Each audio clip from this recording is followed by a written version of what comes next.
देखो अमन, अपन को एक चीज बहुत बारीकी से समझना होगी। हमें अच्छा भारत चाहिए कि नहीं चाहिए? जी चाहिए सर। चाहिए। क्या हमारे राजनेताओं ने हमें अच्छा भारत दिया? ये क्वेश्चन भी हमें अपने आप से पूछना ही होगा। जी आप ये क्वेश्चन अपने आप से पूछने मतलब के लिए तैयार हैं क्या? तैयार तो है सर, लेकिन एक्चुअली मानना है कि मतलब उन्होंने ठीक है अपने हिसाब से दिया, लेकिन और बेटर तो नहीं करना ही है नहीं सर। नहीं नहीं, मेरा ये कहना है उनका अपना हिसाब क्यों होना चाहिए। देखिए, आपने जो संविधान बनाया जी उसका जो 80% हिस्सा है अमन, जी जी जी वो गवर्नमेंट ऑफ इंडिया एक्ट 1935 की कॉपी है। क्या उस समय के जो भी हालात रहे हों, लेकिन उसके बाद के नेताओं ने सिर्फ बदमाशी मक्कारी ही करने का ठेका लेके रखा हुआ है। आपके 3 बड़े जो है ना प्रावधान, वो हमारे कंस्टिट्यूएंट असेंबली में बाबा अंबेडकर का जो है हम उसमें योगदान मान लेते हैं, राइट। उसमें आपका प्रेम्बल आता है, फंडामेंटल जी राइट आता है, और directive principle of state policy, जिसे हम संविधान का दिशा निर्देश कह सकते हैं। ये 3 चीज उसमें आती हैं, राइट। जी हमारे राजनेता कितने दुष्ट हैं कि उन्होंने इन तीनों का जो है ना भी सम्मान नहीं किया। जी सर। आपके फंडामेंटल राइट को तोड़ा गया, मरोड़ा गया, उसके विरुद्ध कानून बनाए गए हैं। ये बताइए, आपके संविधान में फंडामेंटल राइट के तहत आपको ये अधिकार प्राप्त है कि नहीं है कि सभी जाति के, सभी धर्म के, सभी रेस के, सभी लैंग्वेज के, सभी सभी लोग जो है बराबर होंगे। ये आपका मौलिक अधिकार है, फंडामेंटल राइट है कि नहीं है? जी सर राइट है सर। क्या हमारे राजनेताओं ने इसका सम्मान किया? नहीं सर। फिर ये राजनेता क्यों बने हुए हैं? आपकी डेमोक्रेसी आपको दी, आपके संविधान ने दी, government of the people, by the people, for the people. फिर जो है इन दुष्ट राजनेताओं ने हमें पार्टी कृषि क्यों दे दिया है? Government of the party, by the party, for the party. People कहां है? आप कहां हैं? क्या आपको जो है चुनाव के दौरान इन ये दुष्ट लोगों को टिकट देते हैं? क्या ये राजनेताओं की सही सोच है? जाति का समीकरण लगाते हैं, धर्म का समीकरण लगाते हैं, जीतने का समीकरण लगाते हैं। तो ये जीतने के लिए, अपने लाभ के लिए पैदा हुए हैं लोग। आपका लाभ कौन देख रहा है? और हम अपना लाभ क्यों नहीं देखना चाहते? अमन, इस प्रश्न को क्या हम संबोधित करने के लिए तैयार हैं? क्या हम दुष्ट हैं जो अपना हित भी नहीं साधना चाहते हैं? क्या अमन शर्मा तुम इतने दुष्ट हो कि अपने खुद का, अपने माँ बाप का, अपने बच्चों का हित नहीं साधना चाहते हो? ये तो है ही सर। नहीं तो हो इतने दुष्ट। यदि आपको क्राइम फ्री भारत एक बहुत बड़ा ऑप्शन दे रहा है कि बिना कुछ किए आपके सभी कष्ट दूर हो जाएंगे और आपको तकलीफ नहीं उठाना पड़ेगी, फिर हम एक जो छोटा सा उपाय कह रहे हैं, मिस्टर अमन शर्मा, हम उस उपाय को क्यों नहीं कर रहे हैं? इसका कोई जवाब है क्या? हम एक बहुत छोटी सी बात आपसे कह रहे हैं कि जी सर। आप जो है अपने 10 लोगों को जोड़ लीजिए, जी राइट, और उनको जोड़ने के लिए आप उनको कुछ मत समझाइए। क्राइम फ्री भारत मिशन की जो यूट्यूब लिंक है उसमें 5200 वीडियो है, उनको सुनिए। जो वीडियो आपके आत्मा के ज्यादा नजदीक हो उसको जो है डाउनलोड करके लोगों के पास भेजिए, लोगों के साथ संगोष्ठी में साथ में बैठ के सुनिए, और जो सहमत है उन्हें शपथ दिलाना है। तो जोड़ना किसको है? हम पब्लिक को जोड़ना चाहते हैं। मेरी सोच है उसमें पब्लिक कहीं है ही नहीं। देखिए, जिसको आप पब्लिक कह रहे हैं वो किसी ना किसी के परिवार का हिस्सा है कि नहीं है? जी वो किसी ना किसी का रिश्तेदार है कि नहीं है? है कि नहीं है? जी जी वो किसी ना किसी का मित्र है कि नहीं है? वो किसी न ये तो किसी के पड़ोस में रह रहा है कि नहीं रह रहा है? जी सर। किसी, वो युवा या बुजुर्ग है कि नहीं है और किसी न किसी के पास में रहता है कि नहीं रहता है?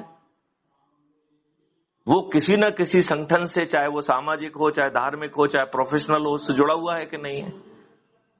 तो जो आपसे जुड़े हुए लोग हैं, जिन्हें आपके प्रति श्रद्धा है, ऐसे लोगों को जोड़ने का शपथ है। 9 दिन का साधारण सा उपाय, आप 100 करोड़ हो जाएंगे, जिसमें ना आपको चक्का जाम करना है, ना जुलूस निकालना है, ना धरना देना है, ना किसी को पिटीशन देना है, ना जंतर मंतर जाना है, ना पुलिस आपके ऊपर बैरिकेड लगा के लाठीचार्ज कर सकती है। समय आने पर छत पे पहुंचना है और माननीय नरेंद्र मोदी जी से प्रार्थना करना है कि ये 21 टास्क फोर्स के लिए टास्क फोर्स बना दीजिए। यदि माननीय नरेंद्र मोदी 21 टास्क फोर्स बना के उन सब चीजों के लिए समाधान जमीन पर उतारने के लिए तैयार होते हैं, तो उन्हें 303 सीट की जगह हम पूरी 543 सीट दिला देंगे। अब 1 मिनट के लिए मान लें कि नरेंद्र मोदी जी आपकी बात क्यों सुने।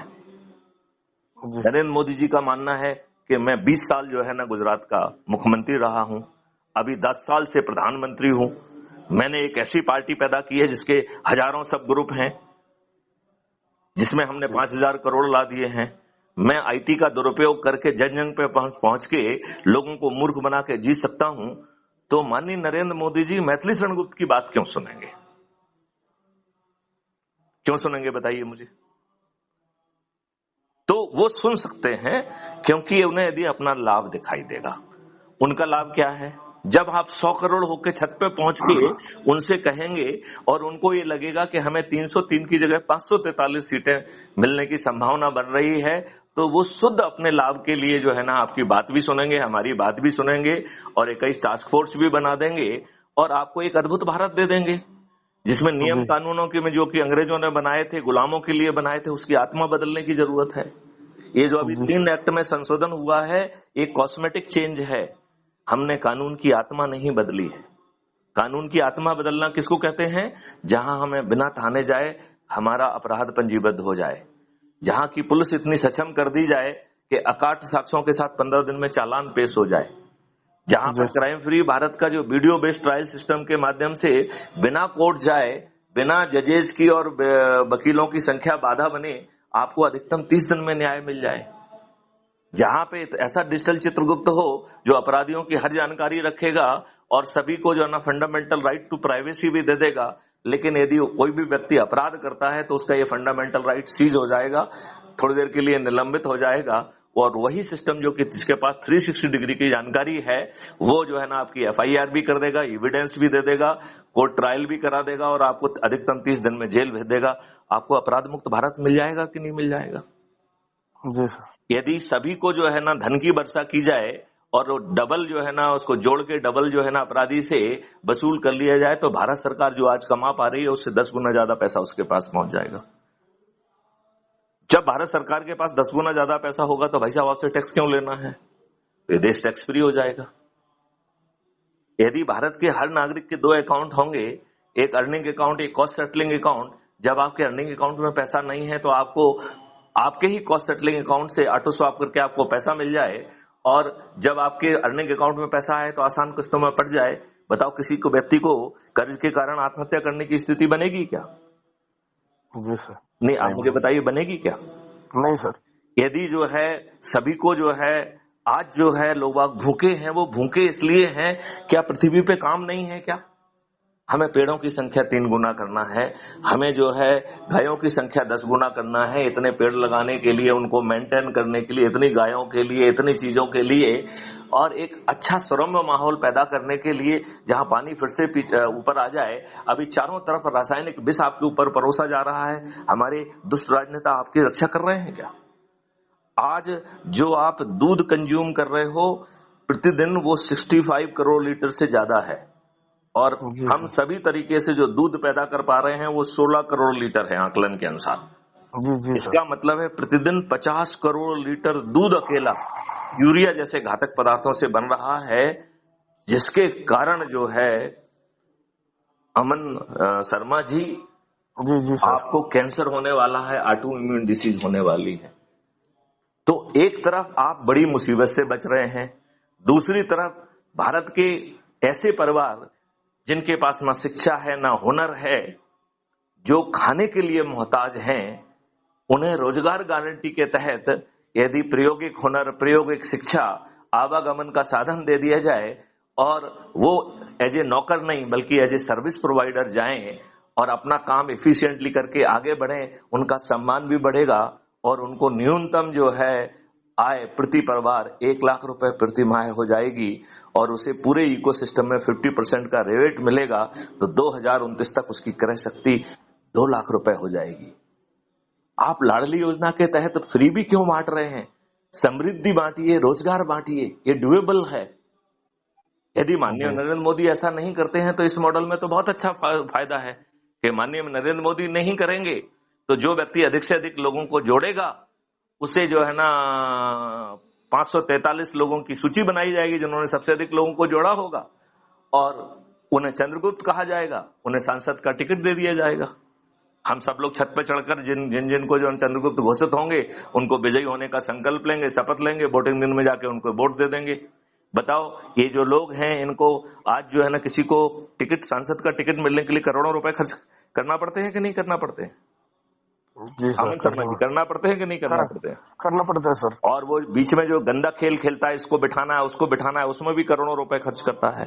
फिर जीतने के लिए करोड़ों रुपए खर्च करता है, फिर लोगों के वोट के लिए दारू बांटता है, साड़ी बांटता है, पैसा बांटता है, उसमें भी करोड़ों रुपए खर्च करता है। और वह दुष्ट दानव जब जो है इतना पैसा खर्च करता है तो वो दूसरे दिन से जो है ना वसूली के लिए वसूली करता है कि नहीं करता है? वसूली के लिए लग जाता है सर वो। तो हम इस दुष्ट व्यवस्था को जब बदल सकते हैं तो ये 9 दिन का छोटा सा और अद्भुत प्रयास करने में क्या दिक्कत है? आपके जेब से पैसे ले रहे हैं क्या? नहीं सर। क्या आपको कोई जुलूस निकालने के लिए कह रहे हैं क्या? नहीं सर। क्या कोई चक्का जाम करने के लिए कह रहे हैं? नहीं सर। क्या किसी का पुतला दहन करने के लिए कह रहे हैं? नहीं सर। क्या किसी कलेक्टर, एसपी, मंत्री, मुख्यमंत्री, प्रधानमंत्री जी के लिए कोई पिटीशन बनाने के लिए कह रहे हैं क्या? नहीं सर। क्या किसी कोर्ट में PIL लगा रहे हैं क्या? नहीं सर। तो बिना कुछ किए मात्र 9 दिन के प्रयास से यदि हम अपने ही लोगों को, अपने परिवार के लोगों को, अपने मित्रों को, अपने पड़ोसियों को, अपने जो है आसपास के युवा साथियों को, अपने आसपास के बुजुर्ग नागरिकों को और जिन संस्थाओं से हम वर्षों से जुड़े हुए हैं। अमन शर्मा जी, आप क्या करते हैं?